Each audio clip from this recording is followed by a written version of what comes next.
ঝিনাইদহে হাসপাতালে বেড়েছে গরমে আক্রান্ত রোগীর সংখ্যা। প্রয়োজন ছাড়া ঘর থেকে বের হচ্ছেন না কেউই। ঝিনাইদহের মুজিব চত্বর থেকে জানিয়েছেন প্রতিনিধি ইমন হাসান।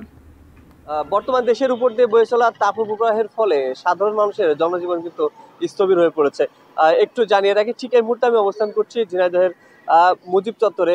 আসলে এই তাপপ্রবাহের ফলে কিন্তু খুব বেশি ভুক্তভোগী যারা খেটে খাওয়া মানুষ, তারা তারা গাড়ি নিয়ে বের হচ্ছে রোদে, প্রচন্ড রোদে তারা ঘর থেকে বের হয়ে গাড়ি চালাচ্ছেন। তবে সব থেকে বড় সমস্যার যে ব্যাপারটা হচ্ছে যে মানুষ খুব প্রয়োজন ছাড়া ঘর থেকে বের হচ্ছে না, সেক্ষেত্রে তারা কিন্তু প্যাসেঞ্জারও পাচ্ছে না, তাদের কিন্তু সে আগের তুলনায় ভাড়া পাচ্ছে না।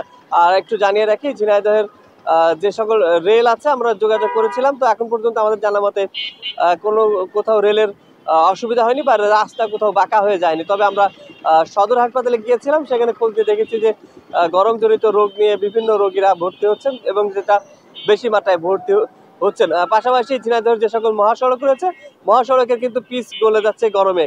আর পিচের উপর দিয়ে যখন গাড়ি যাচ্ছে, গাড়ির চাকার দাগ কিন্তু বসে যাচ্ছে এবং কি হাত দিলেও দেখা যাচ্ছে যে পিচটা কিন্তু গলে গলে যাচ্ছে। আর এই গরমের কারণে স্কুল বন্ধ রয়েছে, কলেজ বন্ধ রয়েছে, 27 তারিখ পর্যন্ত বন্ধ থাকবে। কেউ প্রয়োজন ছাড়া বাড়ি থেকে বের হচ্ছে না। তো সব মিলিয়ে ঝিনাইদহ থেকে ইমন হাসান ছিলাম, আর এই ছিল আমার কাছে সর্বশেষ।